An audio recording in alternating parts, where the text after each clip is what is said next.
Hepinize hayırlı sabahlar dileyerek başlamak istiyorum. Yine iç ve dış gündeme dair bazı gelişmelerle alakalı partimizin değerlendirmelerini sizinle paylaşmak istiyorum. Hayırlara vesile olmasını temenni ediyorum. Öncelikle son yıllarda, özellikle son bir yılda Türkiye'de ciddi anlamda yaygınlaşan uyuşturucu bağımlılığı ve uyuşturucu madde tüketimi ve gençler arasında bunun her geçen gün yayılması hususudur. Malum olduğu üzere özellikle Suriye'nin istikrarsızlaşması sürecinden sonra özellikle güney illerimizde bu anlamda çok ciddi bir yaygınlık kazandı uyuşturucu bağımlılığı. Geldiğimiz nokta itibarıyla artık ilkokul çocuklarını dahi tehdit edebilecek bir noktaya gelmiş. Okul önlerinde, kantinlerde, farklı alanlarda, mekanlarda, özellikle güney kesimleri için söylüyorum, her tarafta satılan, bulunan, kullanmaya başlanılan bir noktaya gelmiş bulunuyor. Şimdi uyuşturucu ile mücadele noktasında öteden beri elbette ki güvenlik bürokrasisinin çok ciddi bir hassasiyeti var ama bugüne kadar uyuşturucunun önüne geçme, uyuşturucuyla mücadele noktasında kalıcı, köklü bir başarının elde edildiği söylenemez. Oranlardan her geçen gün yaygınlığın, madde bağımlılığının daha fazla artmasından zaten net olarak bu anlaşılıyor. Evet, çok ciddi operasyonlar yapılıyor, çok ciddi bir şekilde madde ele geçiriliyor. İnsanlar, bağımlılar, kullanıcılar, satıcılar gözaltına alınıyor ama bu uyuşturucunun bir tehdit haline gelmesinden çıkarması noktasında yeterli değil. Bu net bir şekilde ortaya çıkmıştır. Dolayısıyla uyuşturucu ile mücadele noktasında farklı metotlara, farklı stratejilere, daha köklü bir stratejiye, bir politikaya ihtiyaç vardır. Ve bu noktada şu an yürürlükte olan uyuşturucu ile mücadele politikasının ciddi anlamda gözden geçirilmesi gerektiği anlaşılmıştır. Bu noktada bizim mevzuat anlamında bazı sıkıntılarımızın da olduğu malum.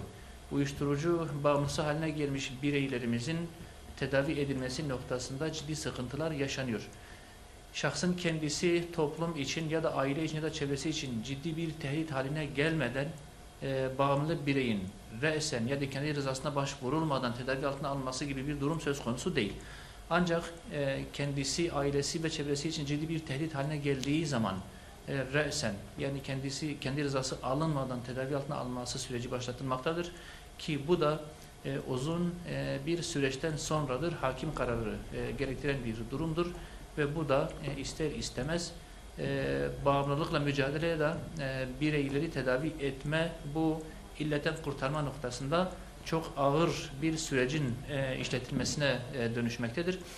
Bu noktada hem bu bağımlı bireylerin tedavi edilmesi, bağımlılıktan kurtarılması ve o kötü alışkanlığa dahil oldukları, o kötü alışkanlığı aldıkları çevreden koparılması hususunda mevzuat anlamında çok daha radikal, çok daha köklü bir düzenlemeye ihtiyaç vardır. Zaten madde bağımlısı olan bireyin kendisinin yaptığı işin kötü olduğu gibi bir fikriyatı, bir ön kabulü yoktur. Yaptığı işin kötü olduğunun da farkında değildir ve bunu kabul etmeye yanaşması mümkün değildir. Dolayısıyla onun rızasının alınmasının beyhude bir süreç olduğunu ve bu şekilde bir mücadele stratejiyle başarının elde edilmesinin imkansız hale geldiğini hepimiz biliyoruz. Dolayısıyla mevzuat anlamında bağımlı bireylerin bu bağımlılıktan kurtarılması için daha hızlı, daha ivedi bir mevzuata ihtiyaç vardır. Bir noktadan sonra artık hukukçularımız, işin uzmanları tarafından masaya yatırılarak bu sürecin daha fazla işler hale getirilmesi, daha da hızlandırılması ve sonuç alıcı bir noktaya getirilmesi noktasında bir revizyona ihtiyaç olduğu anlaşılmaktadır. Bu anlamda yetkililerin bir an önce bir çalışma başlatması ve tedavi sürecini farklı bir formata kavuşturmaları gerekiyor. Ayrıca bu nokta ile alakalı ikinci bir husus da şudur. Türkiye geneli için söylüyorum, bağımlı bireylerin tedavi edilmesi noktasında kurulan AMATEM teşekkülü hepimizce malum bağımlı bireylerin tedavi edilmesi, bağımlılıktan kurtarılması anlamında bir tedavi, bir rehabilitasyon süreci işletilmektedir bu merkezlerde. Bunların Türkiye'de çok ciddi anlamda yetersiz olduğu anlaşılmıştır. Bu amatör merkezlerinin artırılması, imkanlarının artırılması ve gençlerimizi, yeni neslimizi bu illetten kurtarma noktasında çok daha etkin bir noktaya getirilmeleri bir zaruret haline gelmiş. Yine bu anlamda uyuşturucu ile mücadele noktasında güvenlik tedbirleri anlamında sadece torbacıların, sadece ufak çaplı satıcıların yakalanması, gözaltına alınması gibi bir sürecin de yeterli olmadığı anlaşılmıştır. Çok daha radikal bir mücadele strateji ortaya konulmalı. Üreticileri, bu işin patronunu yapan dağıtıcıları, baronlarının yakalanması, işin kökünden, kaynağından kurutulması gerekiyor ki bu anlamda doğrusu çok başarılı olduğumuz söylenemez. Evet, kullanıcı anlamında, torbacı anlamında ya da sokak satıcıları anlamında başarılar söz konusudur ama işi kaynağından kurutacak ya da yurt dışından ülkeye sokulan menfezleri kapatma, bunların önüne geçme noktasında ciddi bir başarı elde edildiği söylenemez. Değerli arkadaşlar, aile ile alakalı da bir konuyu sizinle paylaşmak istiyoruz. Türkiye'nin aile kurumu her geçen gün daha ciddi tehlikelerle karşı karşıya kalmaktadır. Evlilik oranları, boşanma oranları hepimizce malum.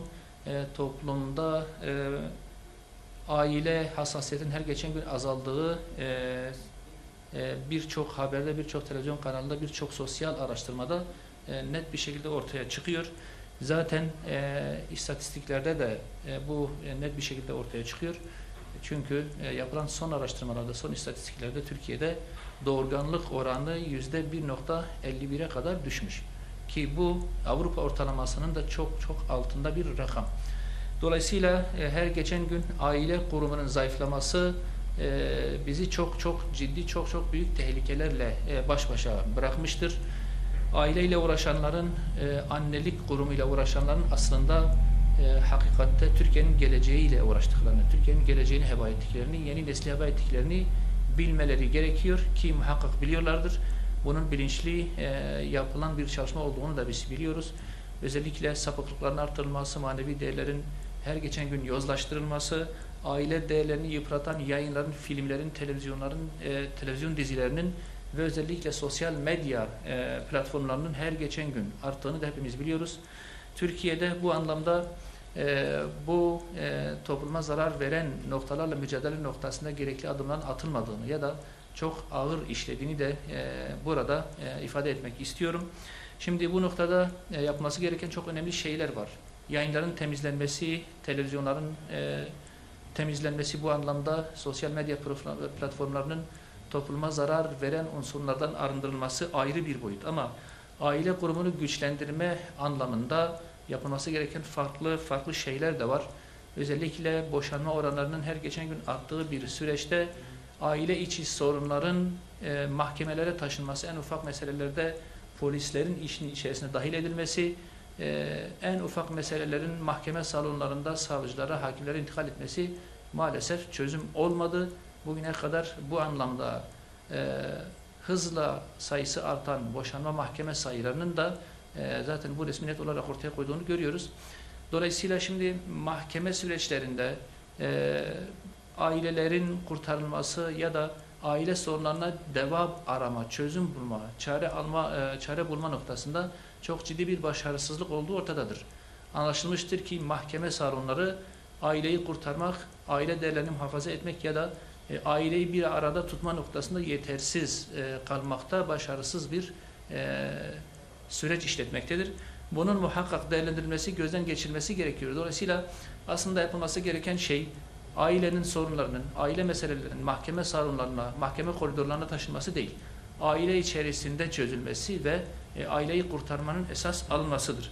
Bu anlamda bizim parti olarak uzun yıllardan beri aslında üzerinde durduğumuz, çalıştığımız ve somut adımlara dönüşmek noktasına geldiğimiz bir projemiz var. Aile meselelerinin, aile sorunlarının mahkeme salonlarına, mahkeme koridorlarına taşınmasından önce aile deki bu şu an mevcut sıkıntıları çözmek anlamında somut neticeler alabilmek için bir aile arabuluculuğu mekanizması kurulması, bu mekanizmanın bildiğimiz mahkemeleri hızlandırma anlamındaki arabuluculuktan ziyade aileyi koruma, aile bütünlüğünü muhafaza etmeyi esas alan bir anlayışla çalışması, bunun bir uzman ekipten oluşturulması ve aile hekimliği anlamında, aile hekimliği çerçevesinde arabuluculuk mekanizması içerisinde bir mevzuata kavuşturması ve aile meselelerinin bu aile hekimliklerinde çözülmesini öngören bir çalışma yürütüyoruz. Türkiye'nin buna şiddetle ihtiyacı var. Türkiye'nin geleceğinin sağlıklı bir şekilde inşa edilebilmesi için de buna şiddetle ihtiyaç var. Bir an önce aile hakemliği ya da aile arabuluculuğu mekanizmasını oluşturması ve hayata geçirilmesi gerekiyor. Aile meselelerinin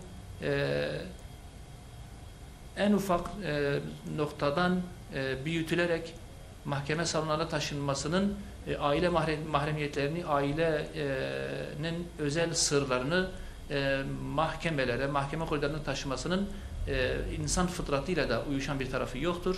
Aile mahrem bir yapıdır. Aile içerisinde her zaman ufak tefek sorunlar olabilir, ciddi sorunlar da olabilir.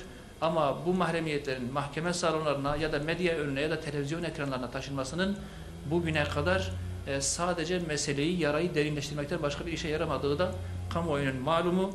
Bu anlamda kamuoyunun da aile hakemliği mekanizmasına destek vermesi ve bu mekanizmayı bir an önce hayata geçirme noktasında mesele sahip çıkması gerektiğini düşünüyoruz. Değerli arkadaşlar, Filistin'deki mezalim hepinizce malum. Son olarak bu konuya da değinmek istiyorum. Şimdi İsrail'in, Siyonist, işgalci İsrail'in katliamları her geçen gün artıyor. Ateşkesler, anlaşmalar da İsrail'i durdurmaya yetmiyor maalesef. Lübnan ile yapılan, varılan ateşkese rağmen her gün farklı noktalardan Lübnan ya da Beyrut vuruluyor, insanlar katlediliyor. Gazze'deki soykırım daha bile her geçen gün artıyor. Kuzey Gazze denilen kesimde de insanların ablukaya alınması, susuz gıdasız bırakılması ve bu şekilde soykırımlara neden olması, soykırımlara maruz bırakılması gibi süreç de halen devam ediyor. Bu anlamda dünya ülkelerinin, Müslüman ülkelerinin, insanlığın ciddi anlamda adımlar atmadığı da hepimizce malum. Bazı ufak tefek elbette ki adımlar atılmaya çalışıldı ama engelleyici, caydırıcı bir statüye hiçbir zaman kavuşmadı. Türkiye'nin attığı adımlar da maalesef çok sönük bir noktada kaldı ve bu bütün İslam ülkeleri için de aynı şekilde söz konusu olan bir durum. Şimdi Siyonizm anlayışının bütün insanlığı tehdit ettiğini hepimiz biliyoruz. Zaten Birleşmiş Milletler'de de soykırım, Siyonizmin ırkçılık olduğu anlamında geçmişte alınan bir karar da söz konusudur.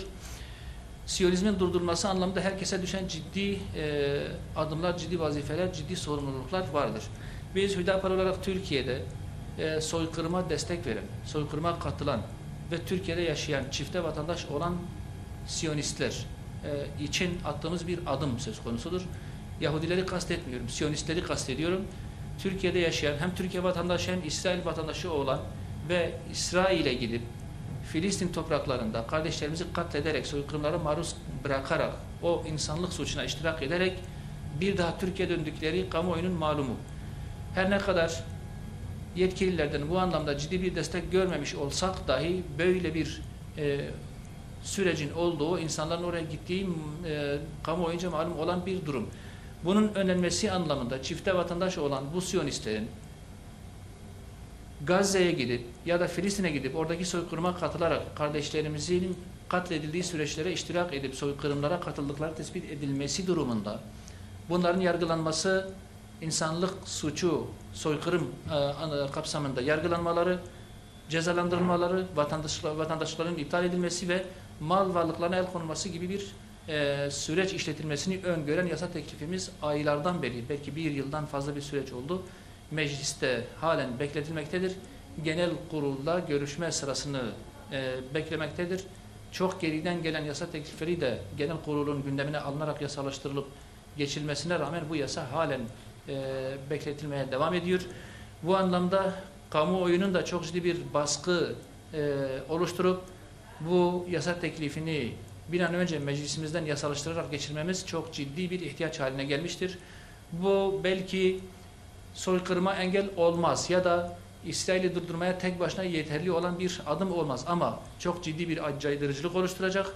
Türkiye'de yaşayan Siyonistlerin katliama katılmasına engel olacak ve dünya çapında örneklik teşkil edecek hukuki bir adım haline gelecektir.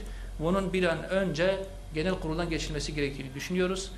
Bu anlamda ağırdan almanın hiçbir faydası yok, hiçbir gerekçesi de, makul hiçbir gerekçesi de yok. Bunu bu şekilde ifade etmiş olayım.